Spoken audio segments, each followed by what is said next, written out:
सोमवार को खरखोदा के रेस्ट हाउस में विधायक जयवीर सिंह ने प्रेस वार्ता कर 22 अक्टूबर को खरखोदा सब्जी मंडी में होने वाली रैली के लिए कार्यकर्ताओं को निमंत्रण दिया।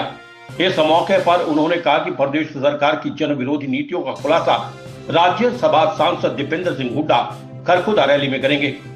इसके अलावा प्रदेश की जनता जिन जिन नीतियों से परेशान हो रही है, उन नीतियों को कांग्रेस पार्टी सत्ता में आते ही खत्म कर दिया जाएगा और जन कल्याणकारी नीतियों को लागू किया जाएगा।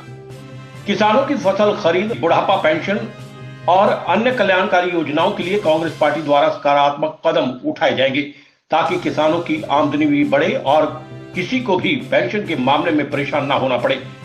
पूरे प्रदेश की जनता भाजपा सरकार की जन विरोधी नीतियों के कारण परेशान हो चुकी है। आने वाले समय में कांग्रेस पार्टी भारी बहुमत से जीत दर्ज करके प्रदेश में सरकार बनाएगी और विभिन्न जातियों के डिप्टी सीएम भी बनाए जाएंगे ताकि हर वर्ग को प्रतिनिधित्व मिले। इस अवसर पर पूर्व विधायक सुखबीर सिंह फरमाना, पूर्व विधायक पदम सिंह दहिया, सुरेंद्र दहिया, सुरेंद्र शर्मा, ब्लॉक अध्यक्ष जोगिंदर सिंह दहिया, अंजू बाला, अंकित दहिया, भोला पहलवान फरमाना सहित विभिन्न गणमान्य व्यक्ति उपस्थित रहे।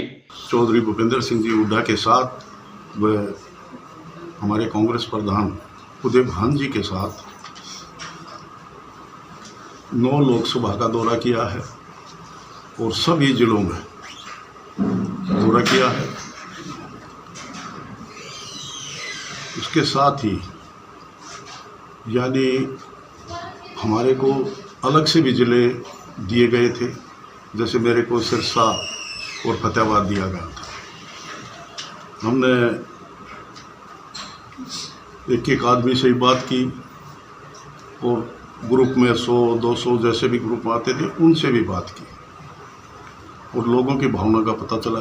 उसमें हर वर्ग के लोग मिले, चाहे उसमें किसान था, मजदूर था, हर जाति के लोग मिले, चाहे उसमें गरीब समाज था, दलित समाज था, सभी उसमें हर प्रोग्राम में मिलते, चाहे विपक्ष आपके समक्ष हो और चाहे हमारा जो जिलों का दौरा था उसकी बात हो।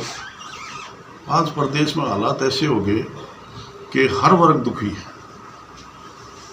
किसान की कोई सुनवाई नहीं, फसलें मंडी में पड़ी रहती है, सरकार की तरफ से कोई ऐसी सुविधा नहीं दी जाती और हर तरह की, कभी नहरी पानी की समस्या, कभी बिजली की समस्या।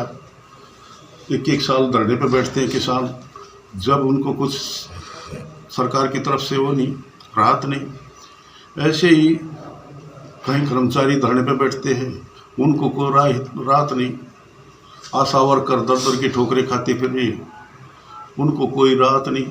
सफाई कर्मचारी आए दिन हर जिले में धरने पर बैठे रहते, लेकिन सुविधा नाम की कोई सरकार के पास हो नहीं। ये सरकार तो सिर्फ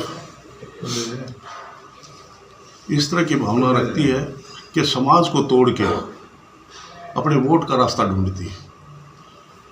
जाति से जाति को लड़ाना, धर्म से धर्म को लड़ाना, एक सामाजिक जो ताना बाना है उसको तोड़ने की कोशिश में रहते हैं ताकि इनकी राजनीति का हल निकले। लेकिन जो मूलभूत सुविधाएं लोगों को, इस सरकार उसका कोई महत्व नहीं। पंचायती राज की स्थापना इसलिए की गई थी कि जो केंद्र का पैसा है वो डायरेक्ट गांव में जाए और विकास कार्यों में लगे। लेकिन इस सरकार ने, भारतीय जनता पार्टी और जेजेपी ने ऐसा ताना बाना खराब कर दिया कि गांव की जो विकास की गति चली हुई थी हमारी सरकार में, वो ठप पड़ गई बिल्कुल। और उसी बात को देखते हुए आज जो हरियाणा हमारी सरकार में नंबर 1 कहलाता था, आज बेरोजगारी में 16वें स्थान पर है और भ्रष्टाचार में सबसे आगे। कोई भी ऑफिस हो, बगैर रिश्वत दिए कोई भी काम नहीं होता। हरियाणा को अगर कोई संभाल सकता फिलहाल तो कांग्रेस की सरकार बने और उसमें चौधरी भूपेंद्र सिंह जी हुड्डा इस प्रदेश को संभाल सकते हैं। तो उसमें अभी ये प्रोग्राम होने के बाद अभी 22 तारीख को विशाल जनसभा का आयोजन है। हमने पहला 1-2 अप्रैल से चलाया था हाथ से हाथ जोड़ो कार्यक्रम, और दूसरा अब चला हुआ है। इसमें तकरीबन 10-12 गांव बाकी रह गए, लेकिन पूरा दोबारा से हमने हल्के का दौरा किया। सभी साथी साथ में थे और 22 तारीख को सुबह 10 साढ़े 10 बजे विशाल जनसभा का आयोजन है। और इसमें जो लोग जिस तरह दौरे से बातें आई हैं कि लोग इतने इस सरकार से खफा है, बीजेपी और जेजेपी गठबंधन से, कि लोग देखना उस जनसभा में कैसे उमड़ कर आएंगे और अपनी समस्या हमारे को बताइए, और उस दिन भी उनकी समस्याओं पर विचार करके आगे के निर्णय लिए जाएंगे, ताकि हम लोगों को सरकार बनने के बाद क्या क्या सुविधाएं दे सकते हैं। आज प्रदेश में ये हालात हो गए और 95% लोग ये चाहते हैं कि कांग्रेस की सरकार बने, मुख्यमंत्री चौधरी भूपेंद्र सिंह जी हुड्डा दोबारा आए। वे सरकार बनते ही 4 डिप्टी सीएम बनाए जाएंगे, एक ब्राह्मण, एक दलित समाज, एक बैकवर्ड, तो इस तरह एक महिला किसी भी उसमें वर्ग में हो सकती, तो 4 डिप्टी सीएम बनाए जाएंगे। दूसरा ऐसी कई योजनाएं, जैसे ये वायदा किया था 51,000 का पेंशन का, लेकिन थक थक करके चल रहे हैं, अभी 2,500-3,000 तक पहुँचे, 5100 का काम था। तो हुड्डा साहब ने कहा है 6,000 रुपये सरकार बनते ही पहले ही कैबिनेट का फैसला है, 6,000 पेंशन होगी बुजुर्गों की। घर में 2 हैं, 4th मर्द, तो 12,000 तक गुजारा हो सकता है। ऐसे कई फैसले, जैसे